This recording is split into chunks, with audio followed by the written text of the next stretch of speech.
9 September আজকের দিন নিয়ে অনেকে অনেক রকম প্রেডিকশন করেছে। আজকে বিশাল কিছু একটা বিপজ্জনক হতে পারে। না, আমি সেই নিয়ে আর কোনো কথা বলতে চাই না, কারণ এর বেশ কিছু হিন্ট আমি আমার বড় রিডিংয়েও পেয়েছি। এবং বিপদ আপদ যেটা হতে পারে এই 999 পোর্টাল নিয়ে, সেটা না অনেক সময়ই আমাদের পার্সোনাল যে অ্যাস্ট্রোলজিক্যাল চার্ট তার উপরে ডিপেন্ড করে যে আমাদের ওই বিপদের আশঙ্কাটা আছে কি নেই। সো আমি ইন জেনারেল সে কথাটা বলে সবাইকে ভয় পাওয়াতে চাই না, কারণ সবাই অলরেডি ভয় পেয়ে আছে। আর আমি ব্যক্তিগতভাবে 999 পোর্টালকে 999টা ভাবি না। কেন ভাবি না সেটা নিয়ে একটা বড় ভিডিওতে নিশ্চয়ই ডিসকাস করব। বাট আপাতত দেখে নিই যে আজকের দিনে আমার কালেকটিভ যাদের জন্য আমি রিড করছি তাদের জন্য কি গাইডেন্স আছে ওপরওয়ালার তরফ থেকে। Holy spirit, holy angels, please tell me, আমার ভিউয়ার্স যারা এই মুহূর্তে আমাকে দেখছে তাদের জন্য 999 পোর্টালের কি গাইডেন্স আছে, please tell me. Thank you.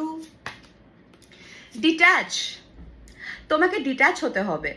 তুমি অনেক বেশি মায়ায় জড়িয়ে আছো, অনেক কিছু মায়ায় জড়িয়ে থাকার জন্য তোমার জীবনে নষ্ট হচ্ছে। সো তুমি যত বেশি করে ডিট্যাচমেন্টের সঙ্গে অ্যাটাচমেন্ট বাড়াবে, আর যেগুলো তোমার অ্যাটাচমেন্ট আছে সেগুলোর সঙ্গে ডিট্যাচমেন্ট বাড়াবে, তুমি বুঝতে পারবে তোমার জীবনে সুন্দর সময় আসছে এবং তোমার জীবনের উন্নতি হচ্ছে।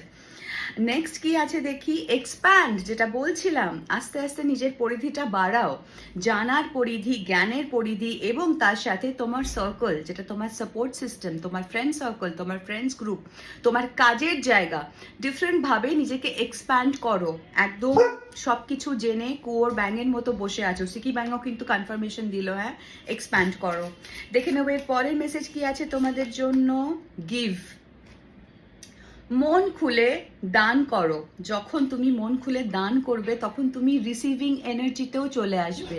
যদি তুমি ভালোবেসে কাউকে কিছু দাও তখন ইউনিভার্সও ভালোবেসে তোমাকে অনেক কিছু দেবে। সো মনে থাকবে আজকের গাইডেন্স। বাই।